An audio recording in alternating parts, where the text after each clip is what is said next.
Sarap kasi. Ako. Kasi nung mga nag-prepare ako nung bagong taon. Pati ng tainga ko, sakit. Yung tipong meron siyang buo na sa loob, tapos ang kate na parang malalaglag. Siyempre busy kayo that time, kaya ngayon ko lang pinabihis. Nainit na. Mga Oh no! Yun.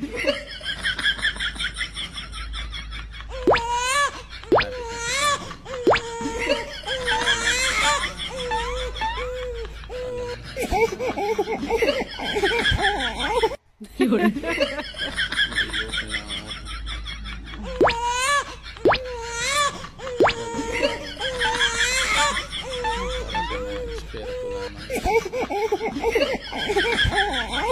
Yun.